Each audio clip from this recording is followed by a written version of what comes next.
Hi everyone, I'm Bree. I'm 16. My mom left me when I was just a baby.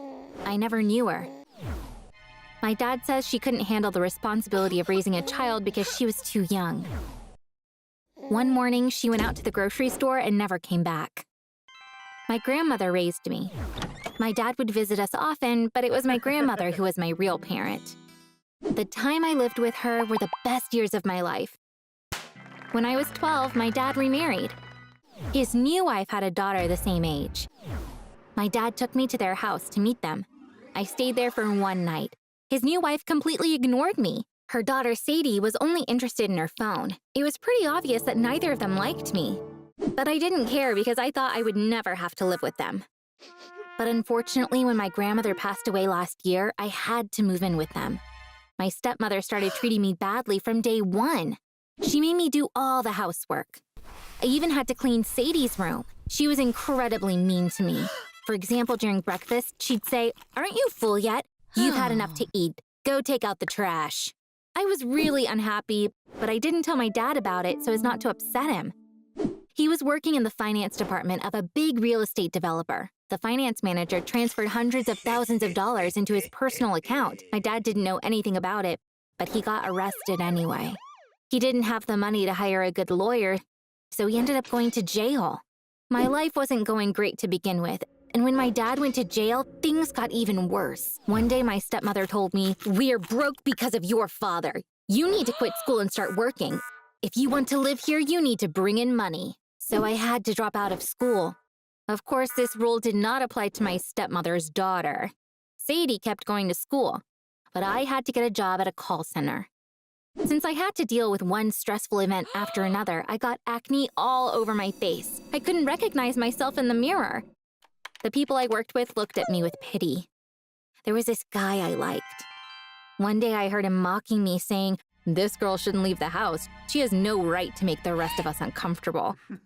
I was really devastated. I couldn't sleep that night. I cried for a long time. I wanted to go to a dermatologist, but I couldn't afford to. I was giving all the money I earned to my stepmother as soon as I got it.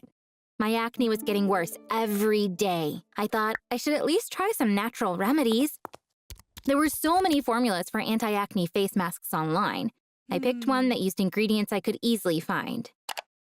I just needed almond oil, apple cider vinegar, and honey. I borrowed money from a friend to buy these. That night, I made a mixture and put it on. But when I washed my face in the morning, I was disappointed to see it hadn't worked at all. My grandmother would always say, "Nature has a cure for everything." I began reading everything I could find about natural treatments for acne. For example, do you know why many formulas use apple cider vinegar? Because vinegar is very effective against bacteria and fungi. As I learned more, I started to believe I could develop my own formula. I was testing new face masks on myself all the time. Although some of them were somewhat effective, I still had acne. One day, as I was doing research, I came across some information about a plant I'd never heard of. Women in rural areas use this plant to regulate their hormones during pregnancy. I thought it could work because one of the main causes of acne is hormones. I looked all over the city and I found the dried leaves of this plant in a little shop. That evening, I prepared a new face mask using the leaves and applied it. When I woke up in the morning, I ran to the bathroom to wash my face. When I removed the mask, I was amazed. My acne was completely gone. There was someone else in the mirror. I don't usually cry much, but that morning I bawled my eyes out from happiness. Everyone at work was surprised. They asked me how I did it, but I didn't tell them my secret. I had a friend who had an acne problem like me. I had brought the mixture for her to try. I told her, "Put this on your face tonight before you go to sleep. Let's see if it works for you." Next morning, I woke up because my phone was ringing. My friend was video calling me. She was so excited.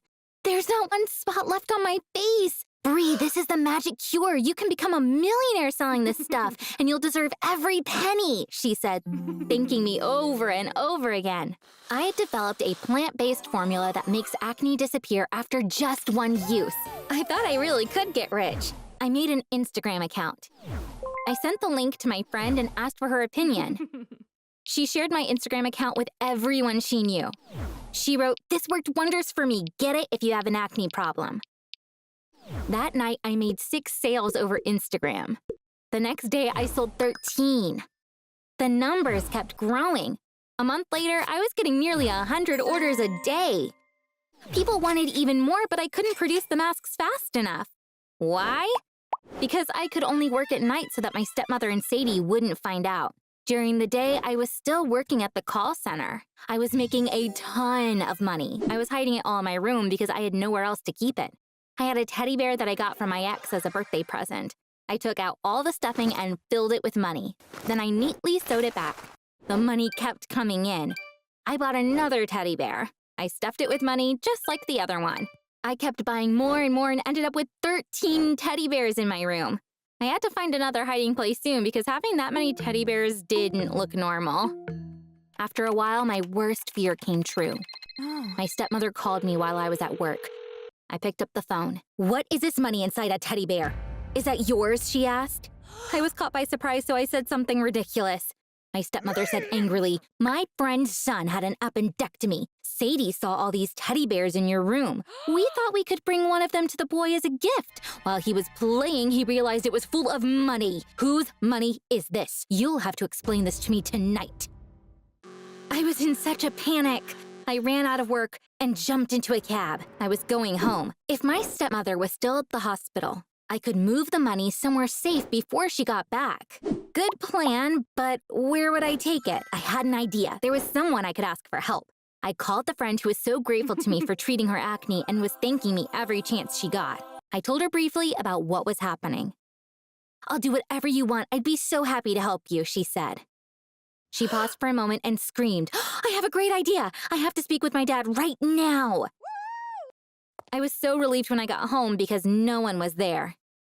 15 minutes later, my friend and her dad arrived in a huge RV. We carried the teddy bears to the RV together. My friend's dad said, "Thanks to you, my daughter got her life back. We're so grateful to you." We went to an RV park all the way across the city. My friend and her dad got in a cab and went home. Yes, this was my friend's idea. I was going to live in their RV for a while. I was feeling really good about myself because from now on, I could do whatever I wanted. I got rid of my old phone so that my stepmother wouldn't be able to reach me and got a new one. I had something important I had to do. I searched online for a lawyer and found one. I met him in his office the next day. I ended up hiring him to look into my dad's case. My stepmother wouldn't tell me where my father was being detained so that I wouldn't be able to visit him. So first off, the lawyer had to find out where my dad was. Then I went and bought a whole bunch of the ingredients I used to make the acne mask. I was going to convert the RV into a small lab. Meanwhile, the lawyer called. He found out which facility my dad was kept in. "If you want to visit him, I can come and pick you up in an hour," he said. I'd missed my dad so much. The second I saw him in his prison clothes, I started crying. The lawyer left us alone. I told my dad everything. He was so sad to hear what I'd gone through. He said, "Your stepmother never comes to visit me. I was so worried about you because I had no way of knowing how you were. I'm going to divorce her as soon as I leave this place and I'll be a better father to you," and he hugged me. Then we talked to the lawyer. He said that there wasn't enough evidence to keep my father in jail.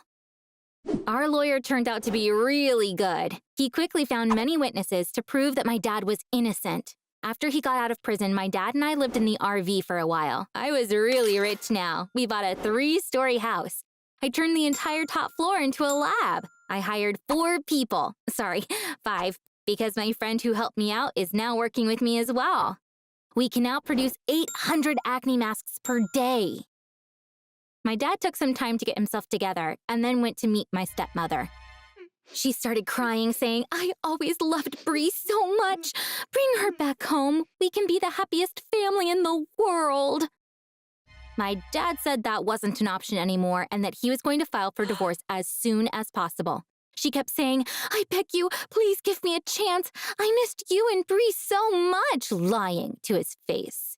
My dad yelled, "Enough! How dumb do you think we are? You're only after Bree's money," and left her right there. My stepmother is still texting my dad several times a day, but thankfully my dad finally saw her true self. He's not buying her cheap lies anymore. If you liked my story, please don't forget to like this video. Thanks so much for listening to me. See you! Hello, my name is Marie. I am 13 years old. That's already typical for me. 12 is still quite childish. 14, on the other hand, is already clearly adolescent. 13 is actually nothing. I am not blonde. I am not brunette. I'm not particularly smart or funny. Nothing about me is special. I am a boring gray mouse. Everyone in my family has something that stands out. My father is a jock and runs marathon after marathon. My mother is a very popular doctor who is constantly approached by patients. Even my little brother, with his cheeky charm and quick wit, stands out immediately. Only I am just boring and mediocre. I only noticed this when my best friend Leah went to Canada as an exchange student. Leah lives just 2 houses away from me. We've been friends ever since I can remember, going to school together every day and sitting next to each other there from the first day of school. My crisis started when Leah went to Canada without me. I really wanted to go, but my parents just wouldn't allow it. I have no idea if Leah is special to others. To me, she definitely is. She is the kindest person I know. Together with her, I never felt so bad, so insignificant. Suddenly, the seat next to me on the bus and at school was empty, and I was just gray. Even when I looked in the mirror, I did not know what to do with myself. The movies I usually watched with Leah didn't interest me on my own. When I went to the movies or ice skating with the others, I felt superfluous. Often I thought they wouldn't miss me if I wasn't there. Or maybe they wouldn't even notice. The longer I thought about it, the more convinced I became that I was just a nobody in my class. Everyone else has something special. Alex, for example, he's so funny, always making everyone laugh. He can really think of a joke in any situation, even when he's gotten a bad grade. He's always in a good mood. Or Clara, who seems as fragile and delicate as an elf. Of course, she dances ballet and moves as if she were floating. The boys blush just looking at her. Everyone notices immediately when she doesn't come to school one day, and they all scramble to send her the homework. Very different from what happened to me last week. I was sick and no one thought to send me the homework. So I called Sophie, who sits 2 rows ahead of me, about the homework. Surprised, she asked me, "Weren't you there today?" She just hadn't noticed, and most of the others probably hadn't either. I wondered if I could be as cool as Ben. A cool outfit and speaking a maximum of 3 words at a time, I should be able to do that, I thought. Most of the time he says things like, "Is that so? Not mine," or "running." In the end, though, I realized that I wouldn't dare enter the classroom dressed so conspicuously. I thought that if I studied day and night, maybe I could become as smart as Eric. He just knows everything. When the whole class groans in chemistry, he really warms up. In statistics, he's the only one who volunteers. And he probably knows all the rivers, cities, and mountains in the world. After 2 weeks of cramming, I had rings under my eyes. I realized that I would never manage to become as smart as Eric. Next, I asked myself, what would I have to do to become a girl as extraordinary as Alessia? Her big dark eyes look so mysterious. On top of that, she just has style. It seems innate to her. She never has lint on her shirt or a torn fingernail. Not even after art class does she have paint on her hands. I quickly had to admit to myself, whatever I do, I'll never be able to be like that. Just before vacation, my aunt came to watch me and my little brother. My parents were going to a medical conference that weekend. My aunt said that gradually I could make something of myself. Since I didn't protest energetically, she started with a makeover, as she called it. She parted my hair straight, blow-dried my hair, and put makeup on me. When she was done, she said, "Now you may look in the mirror." I was horrified and hardly recognized myself. There was no way I would have gone to school looking like that. I looked like my own teacher. Then I went on vacation to a summer camp for the first time without my best friend Leah. Since no one knew me there, I had made a plan. I wanted to stand out there and not get lost. To do this, I got myself a pair of sunglasses and a few other things to spice up my outfit. I was determined to be really cool and a bit mysterious, at least at camp. For that, I practiced in front of the mirror at home and memorized a few of Ben's sayings. It was hell. No one thought I was cool or mysterious. I think they just thought I was dumb and stuck up. Ben's sayings like, "Who cares?" or "Works for you," got me weird looks at best, and no one felt like doing anything with me. I was the last one picked for a team at sports, and no one sat down next to me at dinner. It only got better when, after a week, I meekly dropped the sunglasses and the sayings. Still, they just didn't really trust me anymore. That was definitely the worst summer camp of my life. When school started again after the vacations, Max from my parallel class sat next to me on the bus. Probably because the seat next to me was the only free one on the bus. He asked where my girlfriend was, and we talked about our parents, siblings, and friends, and what special guys they all were. After that, we sat on the bus together every day, and I felt a tiny bit less lonely and gray. I wondered if Max had something special. He wasn't as smart as Eric, not as funny as Alex, not as cool as Ben, and not as interesting and mysterious as Alessia. But he was kinda nice. I still spent a lot of time alone, but I wasn't doing quite as badly anymore. When I did something with some of my class, I still thought they were just more interesting than me. But I wasn't as distant from them anymore. After all, they couldn't help it if everything about me was just mediocre. I missed Leah. I couldn't talk to anyone about how I felt. Not even with her when we talked on the phone from time to time. She was simply too far away for that.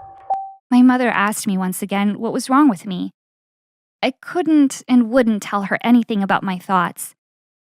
She thought I missed Leah, and that was true. I let her believe that was the only reason for my bad mood.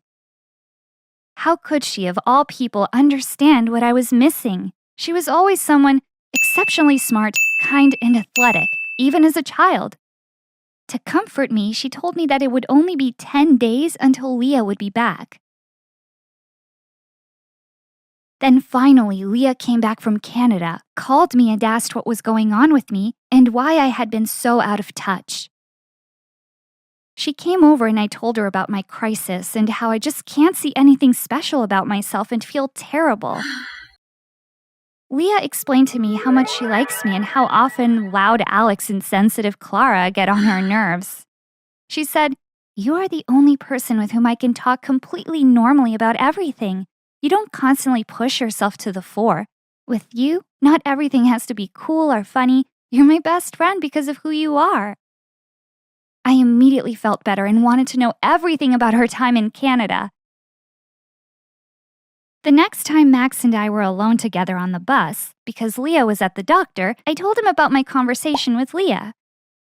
He laughed and said that he felt that way quite often and how he sometimes feels next to guys who are super athletic, incredibly funny, or cool, that he'd much rather be with people who are more like him. "Like you," he said. "And it's just easier to talk to you. Not just endless conversations about sports or just making cool comments like I do with some of my class." By now, Leah, Max, and I, all three of us, are good friends. We still talked a lot about being special and what we'll probably be like when we grow up. We do a lot together and encourage each other to do something unusual sometimes.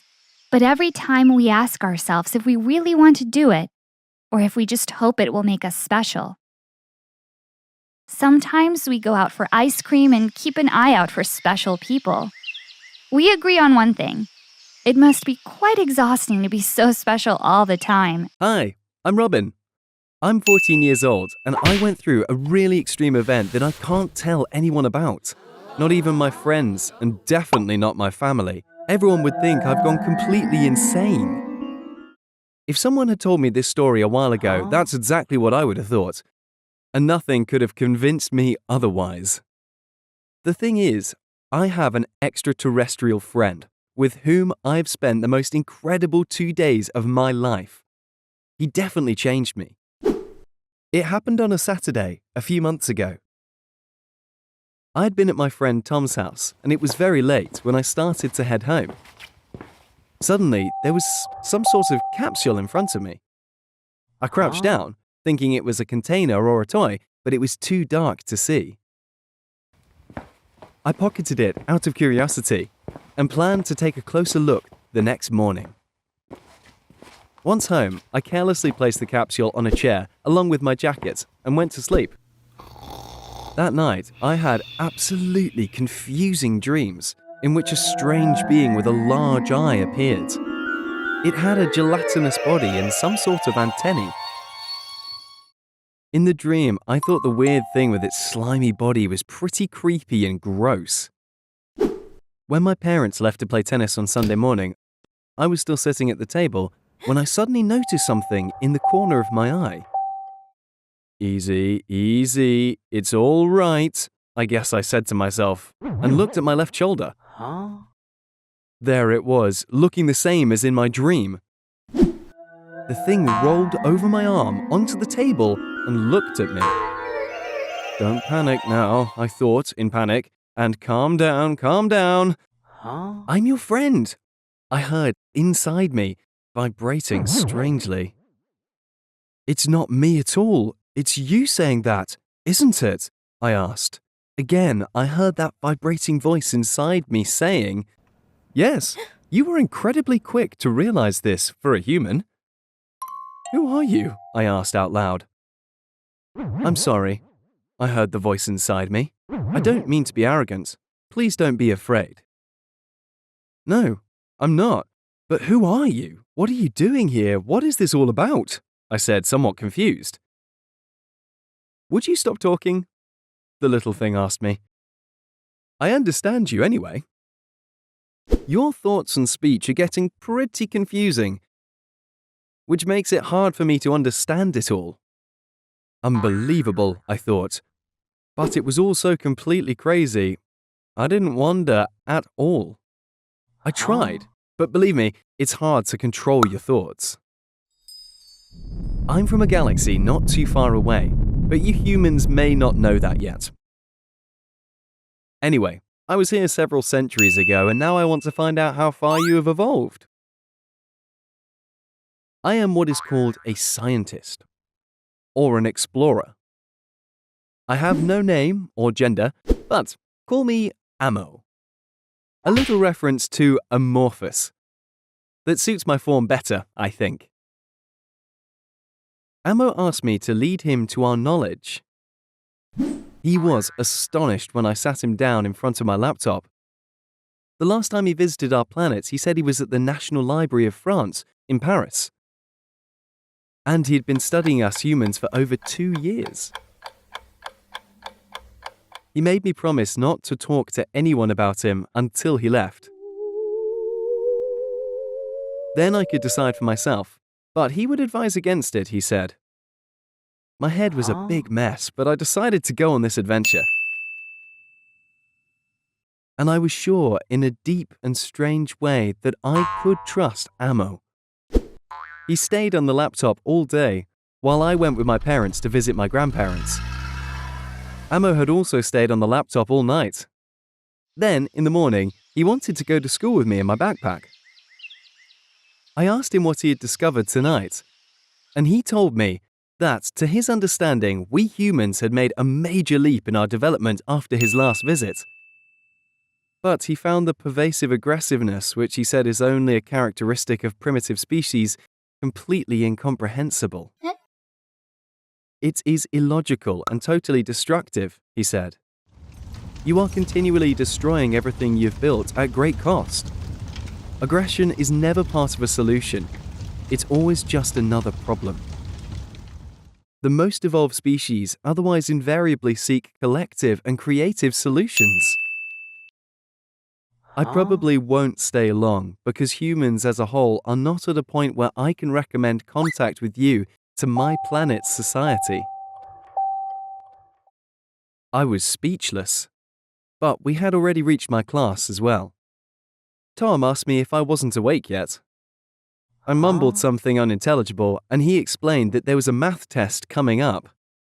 and suddenly I remembered that my parents had still asked about it at dinner. I silently asked Amo to be quiet now, to which he commented with, "All right, I'm busy." Barely 2 minutes later, the test began, and fortunately, I was able to glance at Tom's paper from time to time. The rest of the school day passed quickly, and what I wanted most was to get away to continue talking with Amo. Tom asked me if we were going to do anything later, but I just said, "Not today, I have something to do," and ran off in another direction. When I asked Amo what he had done at school, he said, "I found that you guys think very negatively. You are hardly attentive or kind. For example, your friend Tom got mad at you for copying him without asking. And you got mad at him for not taking his arm off the table to let you see his work better. But in reality, he was disappointed that you hadn't answered him yesterday and that you were so weird this morning. In fact, you barely noticed him at all. The same was true of the others in his class, and his teachers as well. Very unfortunate." I had to think about it for a while.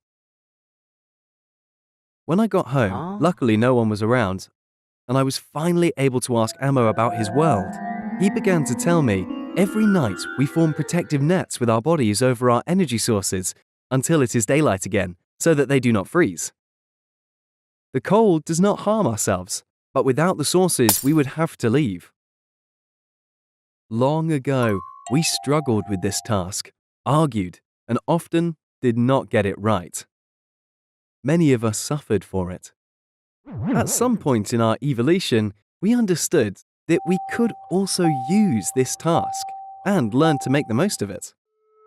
Today, we love these nights more than anything. We resonate together and become one mind and one body. Similar to how a sponge works on Earth. For hours, I listened to him attentively. When I heard my parents coming home, I quickly took Amo to my room to get the laptop. I told them that after dinner I was going to go to Tom's house, do something for school and stuff. Amo was already leaving that night, and I wanted to spend time with him and still had a tremendous amount of questions. So after dinner I packed my backpack with Amo and the capsule and went to the park. I asked him what I could do and if he would be back. "Yes," he said. "In about 200 years, I'll stop by again. Maybe I'll run into one of your descendants. That would be nice." You ask what you can do to solve your problems. Be just a person who is as good as he can be with all his might, no more, no less. Control your thoughts, and action will come automatically. Believe me, it's a big undertaking, and you'll have your hands full trying to carry it out. We talked about a lot of other things. But around midnight, he said goodbye, got into his capsule, and flew away. I thought about telling Tom that about Amo for a while, but decided against it. I thought a lot about honesty and what and how I would like to be and become. I talked to him about it and asked him about his ideas. At first, he thought it was strange and that I had changed. But after a while, he told me, "You used to be inconsiderate and more interested in yourself. Still, you've been my best friend since the first grade. But lately, I think you're really good." We had to laugh. I wish I could meet Amo again because I still have so many questions. In any case, it was the most exciting 2 days of my life, and I will never forget them. Thank you for watching and listening to my story. You can find other exciting stories on this channel. All you have to do is subscribe.